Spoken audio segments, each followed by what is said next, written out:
Привет! Это небольшой ролик про WebDev, где я покажу, как мне кажется, самые основные и ключевые принципы, на которые стоит обращать внимание при построении красивой картиночки. Показывать я буду на примере Cinema и After Effects, но принципы везде одни, переносятся на любой софт, было бы желание. Начну я с освещения и должен сказать, что здесь нам с вами очень сильно повезло, потому что можно загуглить основные схемы источников света в портретной фотографии и применить в своей работе. Поэтому спасибо большое портретным фотографам за такую возможность. Как правило, стоит начинать с двух, ну, может быть, с трех источников освещения. Это какой-нибудь один, который светит на объект с лицевой стороны примерно, но чуть сбоку все-таки, чтобы не было равномерно заполняющей картинки, потому что это всегда превращает объект во что-то плоское. Какой-нибудь второй источник света, который светит чуть-чуть с другой стороны, подчеркивая другую часть этого объекта. При этом этот источник света может быть другой температуры или слабее, дальше, меньше или больше и так далее, и так далее. То есть тут тоже важно их не делать одинаковыми, делать какие-то различия, и так тоже картинка становится интереснее. Ну и третий источник света помогает нам отделить объект от фона, подчеркнуть форму объекта, создать вот такую окантовочку за счет контурного освещения. И когда вот такая база готова, когда вы понимаете, что в целом картинка устраивает, но вот чего-то вот не хватает, тогда окей, тогда можно добавлять какие-то еще точечные источники света для того, чтобы усилить определенные моменты. Например, здесь я захотел еще добавить контурник на эти места, но не захотел двигать вот этот тримлайт, потому что он сразу сбивался, начинал заполнять полностью весь объект. Короче, свет начал отрабатывать не так, как мне надо.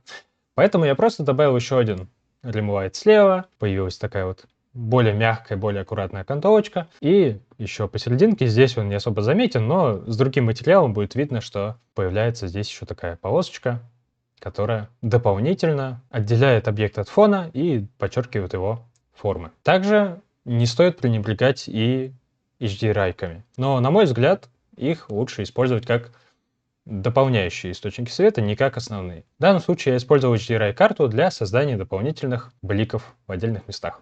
Потому что если я буду использовать только ее, то это будет очень скучно, очень непроработано. Даже если я использую еще там заполняющий ключевой свет, да, станет лучше, но все равно не будет хватать, например, контурных источников. Поэтому я люблю использовать HDRI-карты дополнительно и с небольшой интенсивностью. Это в целом такая база по освещению. То, от чего я считаю, можно отталкиваться. Далее важный нюанс при работе с прозрачными объектами.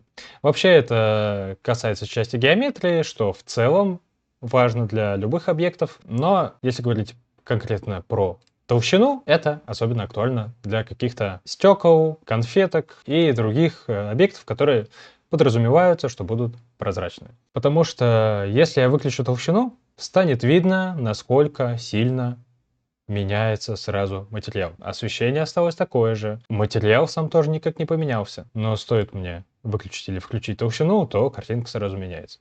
Но давайте даже для наглядности я создам отдельный материал, сделаю его прозрачным, больше никак даже не буду настраивать. И вот с включенной толщиной как корректно, как будто бы уже отрабатывает вся геометрия, насколько все красиво, правильно преломляется. А если толщину выключить, то это что-то превращается во что-то непонятное, в какую-то пленочку, которую просто сверху наложили на посте, как будто бы. Поэтому толщина и в целом работа с геометрией — это супер важная часть, это тоже не стоит упускать из виду. Этот подопытный нам уже не понадобится, и давайте я расскажу теперь про материалы. На примере прозрачных объектов буду идти. Первое, на что хочется обратить внимание, это roughness. Roughness — супер важная вещь, которая отвечает за матовость или, наоборот, глянцевость. И здесь настоятельно рекомендую взять за правило не опускаться прям ровно до нуля и не подниматься ровно до единички. Потому что если ровно до единички все превращается в какое-то слишком матовое, слишком непонятное, но в целом приемлемое. Но если до нуля, то это уже становится каким-то супер нереалистичным, даже если мы говорим про какую-то стилизацию, даже там про, не знаю, комикс, не комикс, потому что здесь еще супер много всего нужно дополнительно редактировать, дополнительно стилизовать, чтобы это выглядело как стилизация. Сейчас же это больше похоже на недоработку. В реальности так не бывает, глаз за это цепляется, и зрителя так или иначе, даже если он не может объяснить, но что-то смущает. Поэтому рекомендую отталкиваться от 0,1 и подниматься не выше 0,9, 0,85, может быть, где-то так. Все как бы можно посмотреть, накрутить на глаз, но точно на это стоит обращать внимание. Я же верну как было, 0,521, я тут накручивал, меня это устроило. И вторая настроечка, которая особенно важна в работе с прозрачными материалами, это IOR, Index of Refraction, либо по-другому индекс преломления. Это физическое свойство, то, как преломляется отражение на материале, и для выставления этих параметров можно зайти на сайт, загуглить Index of Refraction, и будет список с подробным описанием, для чего, для какого материала, какой нужен IOR. Для воды он один, для стекла другой, для, не знаю, бутылки еще третий и так далее, и так далее. Он у каждого свой, поэтому просто берете и выставляете нужный вам параметр, исходя из того, что вы хотите изобразить. Это не значит, что нельзя это крутить как-то еще, но как минимум отталкиваться я бы советовал от каких-то реальных значений и дальше уже крутить куда-то еще, чтобы получить что-то более близкое к тому, что вы хотите, что вы видите. Опять же, я верну как было, меня это более чем устроило. Теперь давайте про цвета. Здесь, как видите, у меня просто залит такой мягкий розовый цвет, и по сути ничего больше не настроено. В целом выглядит неплохо, но на этом точно не стоит останавливаться. Хотя бы как минимум стоит попробовать добавить, например, градиент. Либо градиент, либо какую-то текстурку, то есть что-то, что будет неоднородно ложиться на ваш объект. В данном случае я просто добавил градиент рамп, выставил два цвета, по позициону их расположил, и как бы и все. Уже стало гораздо интереснее, гораздо привлекательнее. Следующим этапом можно добавить нормалку. Карту нормалей, которая позволит интереснее ложиться источником света, бликом и так далее. Сразу появляются какие-то интересные вкрапления, блик ведет себя неоднородно, мы видим, что это что-то более сложное, чем просто круглая какая-то ровная сферка. И не отходя далеко, можно смешать несколько нормалок. По масочке проявить в одном месте, в другом, все это смешать и получить более сложный, более комплексный материал с нормалкой, который в разных местах будет вести себя по-разному, блики будут отрабатывать по-разному, материал станет комплекснее, сложнее, гораздо привлекательнее. Также гораздо привлекательнее станет, если добавить карту рафнесса, и тоже ее можно смешать, тоже сблендить несколько разных текстурок, станет тоже гораздо интереснее и реалистичнее. И даже если у вас нету готовых текстурок, нормалек, рафнесса и так далее, все это можно создать внутри той же Cinema, Redshift, например, с помощью Maxona Noise, настроить его каким-то образом и использовать как текстурку. И это будет выглядеть гораздо лучше, чем вообще без рафнесса, вообще без нормалек. И можно пойти еще дальше в материалостроении. Во-первых, включить у толщины внешнюю сторону, как отдельную группу, добавить один материал на внешнюю геометрию и другой материал, чуть-чуть измененный, подготовленный, на внутренний материал. Тогда станет еще интереснее, еще комплекснее, появится некоторая глубина, сразу заиграет новыми красками. Здесь я тоже оговорюсь, выскажу мнение. Не старайтесь сразу из 3D-пакета вывести готовую картинку, потому что вы можете замучиться с настройкой в 3D-пакете, и плюс у вас это отрежет путь к тому, чтобы поправить что-то на посте. Будет это сделать гораздо сложнее. Лучше вывести в приглушенных цветах, там в XR, если нужно. Можно и в PNG-шке в целом. Я этим грешу, и ничего, спокойно себе живу, собираю вполне себе приемлемые картиночки. Но всегда закладывайте, что хоть какая-то, хотя бы легкая постобработка, но будет. Говоря про постобработку, как минимум, я бы советовал накинуть какой-нибудь Lumetri Color, например, добавить saturation, добавить контраста, поиграться, посмотреть, насколько он меняет картинку, может быть, делает более интересно. Может быть, добавить glow. С glow тоже я советую работать таким образом. Один glow добавлять с небольшим радиусом, небольшим влиянием, а второй поверх этого делать с большим радиусом и позаметнее. На мой взгляд, это гораздо привлекательнее смотрится, чем просто какой-нибудь один glow, который вы стараетесь уместить все. Помимо glow можно накинуть какой-нибудь hue saturation, попробовать в ЧБшке посмотреть, может будет стилево, может быть накинуть уровней, сделать еще контрастнее, попробовать посмотреть, что из этого выйдет, или просто поменять цвет, плюс, может быть, проанимировать таким интересным образом, почему бы и нет.